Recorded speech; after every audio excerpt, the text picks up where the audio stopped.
Hello everyone, welcome back to IGNOU exams. आज मैं आपको इग्नू के course PEGLA 138 reading and speaking skills के आगे के क्वेश्चंस करवाऊंगी। इससे पहले मैंने एक पार्ट अपलोड किया है इसका, जिसमें मैंने प्रीवियस ईयर पेपर करवाया है। और रियली वेरी सॉरी, मुझे सच में ध्यान ही नहीं रहा था कि इसकी मैंने वीडियोस अपलोड नहीं करी है। और इससे पहले पार्ट में मैंने आपको बोल दिया कि आप प्लेलिस्ट में चेक कर सकते हैं। सॉरी, क्योंकि इसकी प्लेलिस्ट तो मतलब मैंने इसकी वीडियोस अपलोड नहीं करी हैं, तो इसकी प्लेलिस्ट भी नहीं है। ये इसकी सेकंड वीडियो है जो मैं अभी अपलोड कर रही हूँ। क्वेश्चन देखिए। क्वेश्चन है, differentiate between skimming and scanning as a reading strategies. 2 points है, ये बहुत इंपॉर्टेंट है एग्ज़ाम पर्सपेक्टिव से। इसमें आपको ना शॉर्ट नोट भी आ सकता है कि what is skimming and what is scanning, और आपसे इनके बीच में डिफरेंस भी पूछा जा सकता है। तो इसे दोनों को ही मैं यहाँ पे एक्सप्लेन कर दूँगी। क्वेश्चन जैसे भी आए शॉर्ट नोट में या कंबाइंड फॉर्म में, तो आप इतने केपेबल होंगे कि आप इन क्वेश्चंस को अटेम्प्ट कर पाएँ। स्टार्ट करते हैं। पहली टर्म आती है हमारे पास में स्कैनिंग। स्कैनिंग का मतलब क्या होता है, जैसे देखिए, इसको पहले मैं एक एग्जांपल से आपको समझाती हूँ। फॉर एग्जांपल, आपको कुछ खरीदना है या आपको किसी सेलिब्रिटी से मिलना है, कोई भी एग्जांपल आप समझ सकते हैं। तो आपके ना दिमाग में पहले से एक चीज़ सेट हो जाती है कि आपको ये चीज़ करनी है, और फिर उस टाइम पे ना आपकी नज़रें उसी चीज़ को ढूंढती हैं। तो यही चीज़ होती है हमारी स्कैनिंग में, कि एक पर्टिकुलर पीस ऑफ इंफॉर्मेशन आपको चाहिए और उसके लिए आप ढूंढते हैं। जैसे कि क्लास का रजिस्टर है, आपको किसी स्टूडेंट का नाम याद है और आप उस स्टूडेंट के नाम को बाकी की लिस्ट में से ढूंढ रहे हैं। तो वो चीज़ क्या है, स्कैनिंग, क्योंकि आपके लिप्स पे आपकी आइज़ उसी चीज़ को ढूंढ रही हैं जो आपके दिमाग में नाम चल रहा है। तो वो चीज़ होती है हमारी स्कैनिंग में। In scanning you read to search for a particular piece of information. तो स्कैनिंग में बेसिकली होता क्या है कि एक पर्टिकुलर पीस ऑफ इंफॉर्मेशन के लिए आप सर्च कर रहे होते हैं, चीज़ों को ढूंढ रहे होते हैं। एक जो चीज़ या इंफॉर्मेशन आपको चाहिए होती है, उसी के बारे में आप उस पेज पे या जो डेटा है या जो लिस्ट है या जो भी डॉक्यूमेंट्स आपके पास में अवेलेबल हैं, तो उसमें आप उसी को ढूंढ रहे होते हैं। तो ये चीज़ होती है हमारी स्कैनिंग। इसका सिंपल सा एग्जांपल है, मानिए आपने किसी जॉब के लिए अप्लाई किया है और आपको जॉब की नीड है। तो आप जो लिस्ट ऑफ कैंडिडेट्स होंगे ना, उसमें आप अपना नाम ढूंढ रहे होते हैं। तो आपकी जो नज़र है ना, वो एक नाम को सर्च करिए और वो होता है हमारा scanning. Your eyes quickly skim over the sentence until you find it. अब जब तक आपको वो सेंटेंस या जो इन्फॉर्मेशन जो आपको चाहिए या जिसको आप ढूंढ रहे हैं वो आपको नहीं मिल जाती चीज़, तब तक आप ना एक के बाद वर्ड्स पे स्क्रॉल करते रहते हैं, चलते जाते हैं फटाफट से। तो ये चीज़ होती है स्कैनिंग के अंदर। You can use this method when you don't need to go deep into the text and read every word carefully. अब ये जो मेथड है ना स्कैनिंग, ये हमारे लिए तब यूज़फुल है कि जब आपको बहुत ज़्यादा डेप्थ में जाके पढ़ने में कोई इंटरेस्ट नहीं है, या आपको कोई इन्फॉर्मेशन कलेक्ट करनी है, मतलब कि आप अपने इंजॉयमेंट के लिए वो चीज़ नहीं करते हैं। तो वो चीज़ें आती हैं हमारी स्कैनिंग में, जहाँ पे आपको एक पर्टिकुलर पीस ऑफ इन्फॉर्मेशन चाहिए। आप अपना एक काम कर रहे होते हैं जिसकी सर्च में आप उस चीज़ को पढ़ते हैं या देखते हैं। तो वो होता है हमारा स्कैनिंग। रीडिंग पर्सपेक्टिव से आपको बताना है तो ऑब्वियसली यहाँ पे रीडिंग से रिलेटेड ही होगा कि कोई भी इन्फॉर्मेशन कलेक्ट करने के लिए या डेटा लेने के लिए आप कुछ रीड कर रहे हैं, और वो जो डेटा है वो आपके लिए फिक्स्ड है, श्योर है, जो आपको वहाँ पे ढूंढना है। एक बार फिर से स्कैनिंग का देख लीजिए थोड़ा सा। Scanning is scanning, you read to search for a particular piece of information. Your eyes quickly skim over the sentence until you find it. Now, you can use this method when you don't need to go deep into the text and read every word carefully. Scanning involves rapid reading and is often used by the researchers and for writing reviews. जो scanning है ना, इसका use जो researchers होते हैं वो use करते हैं, या फिर जो राइटिंग रिव्यू देने होते हैं वो लोग इसका यूज़ करते हैं। इसके बाद में नेक्स्ट पॉइंट आता है हमारा स्कीमिंग। ये भी काफ़ी इंपॉर्टेंट है। स्कैनिंग को एक बार को फिर भी थोड़ा आइडिया लगाया जा सकता है, लेकिन स्कीमिंग एक बहुत नया सा वर्ड है जो जब तक आप पढ़ेंगे नहीं आपको समझ में नहीं आएगा। तो स्कीमिंग क्या है, इस टाइप की जो रीडिंग होती है, तो इसमें हम ना शॉर्ट में चीज़ों को समझने का ट्राई करते हैं। जैसे कि मानिए ये एक पैराग्राफ आपको दे रखा है, इसमें बहुत सारी स्टेटमेंट्स मैंने दे रखी हैं, तो आप इसका ना एक शॉर्ट कंक्लूजन निकालने का ट्राई करेंगे, जिसका मीनिंग क्या होता है वो आप शॉर्ट में समझने का ट्राई करते हैं। वो चीज़ होती है हमारी skimming. In this you try to understand the text in short, मतलब शॉर्ट में आप जब टेक्स्ट को समझने का ट्राई करते हैं तो वो चीज़ होती है हमारी स्कीमिंग के अंदर। अब स्कीमिंग क्या है? एक ग्रेट वे होता है to get a broad idea of topic being discussed. This method is generally use to जज whether the information is useful और नॉट। एग्जाम्पल मैगजीन, यहाँ पे देखिए आप क्या करते हैं, जब रैपिडली आप जब कोई चीज़ पढ़ रहे हैं तो उसमें मेन हेडिंग्स पे आप जाते हैं और मेन हेडिंग से ना आप आइडिया लगा लेते हैं कि ये चीज़ आपके लिए पढ़ने लायक है या नहीं है। न्यूज़पेपर हम नहीं बोलेंगे यहाँ पे, क्योंकि न्यूज़पेपर जो है ना आप इंफॉर्मेशन कलेक्ट करने के लिए पढ़ते हैं। तो उसमें क्या होता है कि आपको ना चीज़ें पढ़नी होती है। कई बार होता है मेन हेडिंग से हमें एक बार में चीज़ समझ आती है तो हम अंदर के टेक्स्ट में नहीं घुसते हैं, बट कई बार जो मेन हेडिंग होती है वो इतनी ट्रिकी होती है कि हमें अंदर के टेक्स्ट में डाइव मारना पड़ता है। तो ये स्किमिंग का एग्जाम्पल मैगज़ीन इसलिए है क्योंकि मैगज़ीन में हर चीज़ यूज़फुल नहीं होती है और हर चीज़ आप पढ़ते भी नहीं हैं। शॉर्ट में आप पैराग्राफ पढ़ के एक शॉर्ट कंक्लूजन निकाल लेते हैं, एक शॉर्ट स्टोरी क्रिएट कर लेते हैं कि इसका ये मतलब होगा। कई बार जो पिक्चर्स होती हैं, पिक्चर्स को देख के भी हम एक अलग से आइडिया बना लेते हैं, एक स्टोरीज़ को क्रिएट कर लेते हैं। तो ये चीज़ें हमारी स्कीमिंग के अंदर आती हैं। नेक्स्ट देखिए, ये तो दोनों में आपके पास में डिफरेंस था कि what is scanning and what is skimming. आपके पास में अगर बुक नहीं है तो इसको आप वीडियो को पॉज करके आप नोट कर सकते हैं, और नहीं तो आप इसका स्क्रीनशॉट लेके 2-3 बार इसको रीड कर लीजिए, आपको आंसर अपने आप ही लर्न हो जाएगा। इसके बाद में हमारे पास में नेक्स्ट आता है, रीडिंग में बहुत सारे टाइप्स होते हैं। तो फर्स्ट आती है हमारी क्रिटिकल रीडिंग। क्रिटिकल का मतलब होता है थोड़ा कॉम्प्लिकेटेड होना। तो ये जो है ना, जितने भी टाइप की रीडिंग्स होती हैं उसमें क्रिटिकल रीडिंग का एक अपना स्पेशल प्लेस होता है। So critical reading has a special place here the fact and information are tested for accuracy. तो जो क्रिटिकल रीडिंग है उसका एक अपना प्लेस होता है, एक अपनी इम्पॉर्टेंस होती है इसके अंदर, रीडिंग के अंदर। क्रिटिकल रीडिंग का यूज़ कहाँ किया जाता है? जैसे कि आप जब न्यूज़ पढ़ रहे होते हैं या सोशल मीडिया पे कुछ आप कंट्रोवर्सी जो हो रही है उसके बारे में पढ़ रहे हैं, कोई एडवर्टाइजमेंट है या फिर कुछ भी आप पीरियोडिकली रीड कर रहे हैं, तो वो चीज़ें हमारी क्रिटिकल रीडिंग के अंदर आती है। मतलब कि बेसिकली यहाँ पे हम एक्यूरेसी पे ज़्यादा ध्यान देते हैं। जो भी जेन्युइन चीज़ें होती हैं, कुछ भी फालतू की बकवास यहाँ पे नहीं होती है, फैक्ट रिलेटेड बातें होती है क्रिटिकल रीडिंग के अंदर। नेक्स्ट टाइप की रीडिंग आती है रीडिंग फॉर प्लेजर। ये जो मैंने सर्कल करे हुए हैं ये आपके पास में शॉर्ट नोट में भी आ सकते हैं और इसका कंबाइंड क्वेश्चन भी आ सकता है, इसलिए मैं आपको सब तरीके से लिख के दे रही हूँ कि आप इन पॉइंट्स का यूज़ डेफिनेटली अपने आंसर में कर लीजिएगा। नेक्स्ट है रीडिंग फॉर प्लेजर।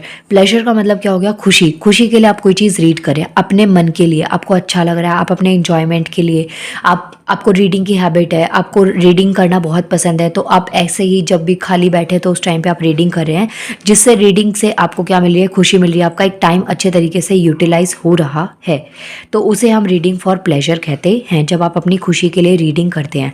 ये बहुत इंपॉर्टेंट होता है। क्रिटिकल रीडिंग जो है ना वो सब नहीं करते।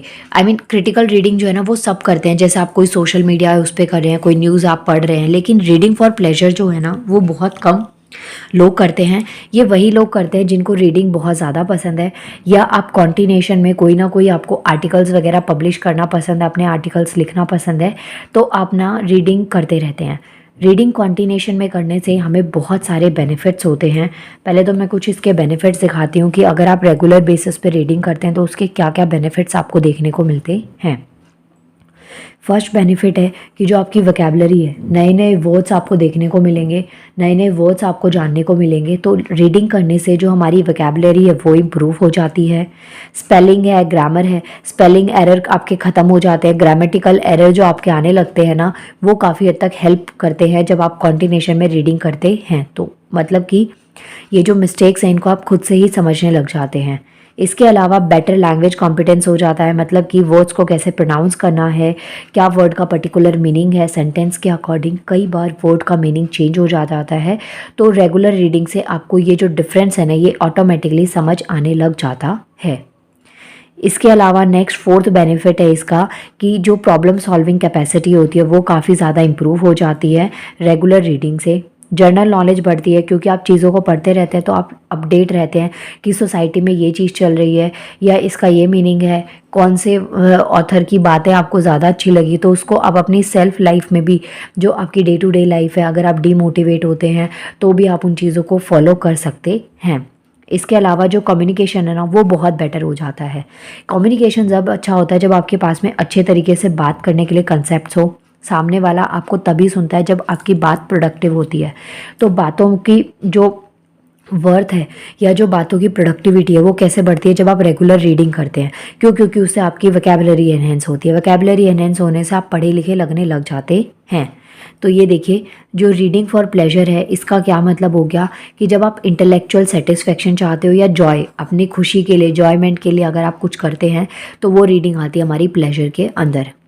और ये जो रीडिंग होती है ना इसे हम मोस्टली हैबिचुअल मान सकते हैं। जिनको हैबिट होती है रीडिंग की वही इस रीडिंग को करते हैं। या फिर कोई टाइम है जहाँ पे आप खाली बैठे हैं, आपको नहीं समझ में आया तो आप अपनी रीडिंग स्टार्ट कर दी, आते जाते मेट्रो में, बस में, कहीं पे भी आप अपनी रीडिंग नॉर्मल कर रहे हैं तो वो रीडिंग होती है फॉर प्लेजर।